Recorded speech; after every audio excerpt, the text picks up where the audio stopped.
सोच सकते हैं, जब अगर नरेंद्र मोदी आ करके और अगर यहाँ के छोटा छोटा नाली और बिल्डिंग को देखने लग जाए तो फिर नरेंद्र मोदी किस लिए हैं?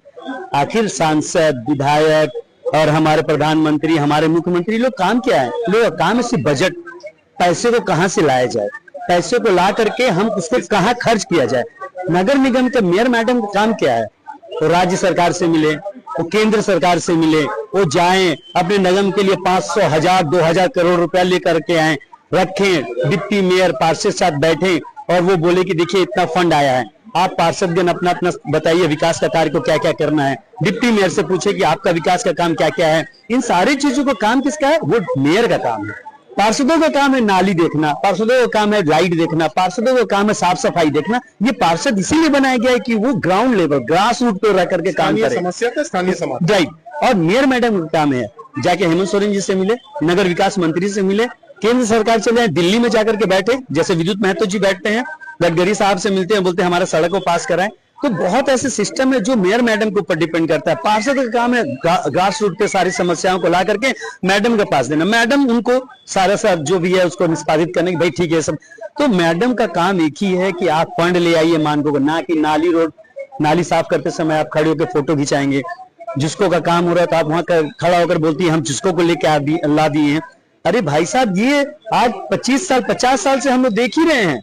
विधायक थे तो नाली का काम हो ही रहा था, विधायक थे तो साफ सफाई हो ही रहा था, विधायक था तो लाइट लगी रहा था। आप नया काम क्या कर रही है ये तो बताइए जनता को। और आप जब आई हैं तो आपको तो सबसे पहले फोकस होना चाहिए था मूलभूत सुविधा, क्या?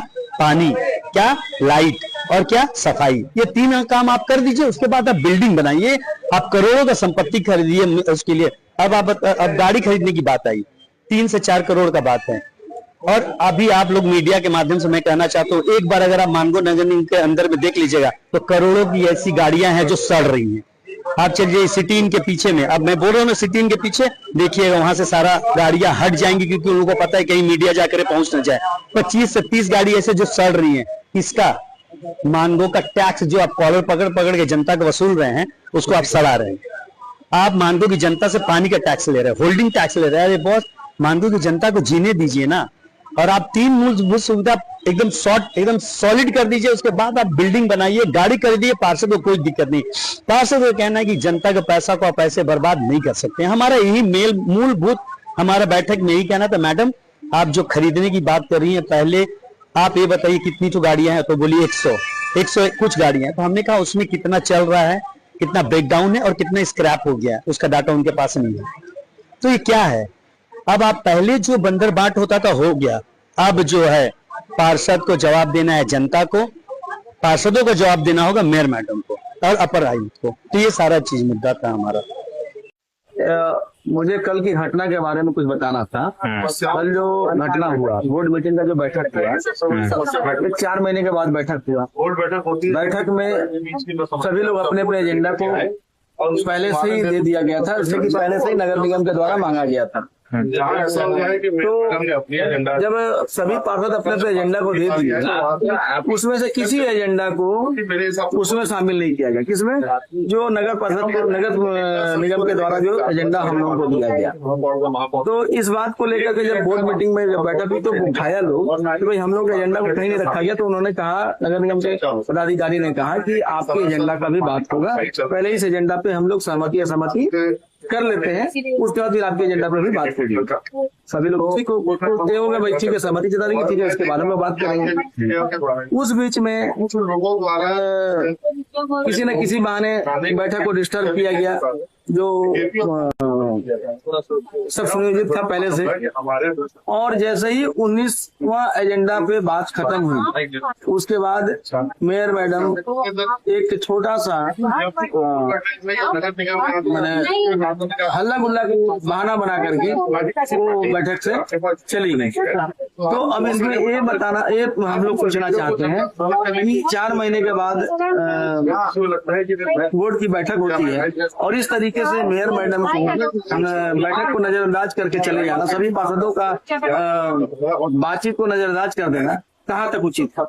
और उसके बाद जब वहां से निकलती हैं तो बाहर जाकर के ब्लेम लगाती हैं कि राय जी, माननीय विधायक जी आए और अपने समर्थकों के द्वारा इस बैठक को डिस्टर्ब कर दिए और इसको एक पार्टी के तहत राजनीतिक पार्टी के लोगों के द्वारा इसको व्यवधान डाला गया, जबकि ऐसा कुछ वहां नहीं हुआ। जो भी व्यवधान डाला वो शुरुआत नौशाद आलम एक पार्षद है उनके द्वारा किया गया और उनको ही बैठाने के लिए सभी पार्षदों ने उनको अप्रोच किया, विरोध किया कि भाई आप बैठिए। कोई भी माने नहीं है, मुझे बोलते हैं माननीय मेयर मैडम बोले, माननीय सांसद बोले, माननीय विधायक बोले, माननीय नगर परिषद बोले, अगर अपन नायक बोले, उस बीच में किसी पार्षद को नियमता नहीं बोलना चाहिए। ये भी बैठक का एक नियम है, एक रूल है। जब माननीय विधायक जी बोल रहे हैं, अभी तो शुरुआत ही किए थे संबोधन हुआ अपना, और उस बीच में ही प्लान करता है तो पहले ही से तैयार था और बेवजह उसके पास कोई ऐसा ये नहीं था, तार्किक बात नहीं थी कि वो बोल करके उस बैठक में उसको कोई उसका ये दिया जाए, रुक दिया जाए। बेवजह डिस्टर्ब करके वो पहला कोशिश किया बैठक को डिस्टर्ब करने, उसी को बहाना बना करके फिर माननीय मेयर मैडम चली गई। जिस समय माननीय मेयर मैडम गई उसमें तो विधायक जी थे नहीं, विधायक जी तो वहां से चले गए, सांसद भी चले गए और दोबारा में फिर वही नौशाद आलम फिर मेयर मैडम पे ही आरोप लगाने लगा। और वो प्लान का, वो भी प्लान का एक एजेंडा, प्लान का एक हिस्सा था, वो बस उल्टा करना था और मेयर मैडम उठ के चली गई। हम यही बोलना चाहते हैं कि इसमें जितने पार्षद हैं, कोई भाजपा से है, कोई कांग्रेस से है, कोई जेएमएम से है, तो वो सभी पार्षद अपने अपने पार्टी को वो अपने बैठक से बाहर छोड़ के आते हैं, वहां पर सिर्फ पार्षद बन के जाते हैं। मैं खुद भाजपा का मंडल अध्यक्ष हूँ, लेकिन अपना मंडल अध्यक्ष या पार्टी का कार्यकर्ता को अपने बाहर को छोड़ के आता हूँ और वहां सिर्फ पार्षद बन के जाता हूँ। कभी किसी ने नहीं कहा कि मैं भाजपा की कोई बात वहां करता हूँ या भाजपा विधायक या सांसद के बारे में कोई वहां पे बड़ाई या बुराई करता हूँ। मैं सिर्फ एक पार्षद के नाते जाता हूँ। मेयर मैडम को भी उतना ही सम्मान करता हूँ जितना कि मैं विधायक सांसद करता हूँ। मेरे तरफ से कहीं ऐसा कोई बात न बोला गया न उठाया गया। उसके बाद भी मेयर मैडम बाहर निकल करके कहना चाह रही कि भाजपा के लोगों के द्वारा, राय जी के लोगों के द्वारा डिस्टर्ब किया गया। इसके अंदर मैं ये कहीं से उचित नहीं है, कहीं से सही नहीं है, सरासर गलत है और मैडम को इसका जवाब देना पड़ेगा। आज आप लोग कहाँ हैं? आज हम लोग डीसी सर के पास आए थे, सभी पार्षद मिलकर के। इस बार जब हम लोगों की बात वहाँ नहीं सुनी जाएगी तो डीसी साहब तो है, डीसी साहब के पास आएंगे, डीसी साहब को हमने ज्ञापन किया, डीसी साहब नहीं है, कल हम लोगों का समय लिया, कल फिर हम लोग आएंगे और अगर यहाँ भी बात नहीं होगी, सुनी जाएगी तो फिर हम लोग इसके आगे भी जगह बनता है वहाँ हम लोग जाएंगे। क्या नाम पूरा हुआ? मेरा नाम है रविंद्र कुमार सिंह, वार्ड संख्या 6 से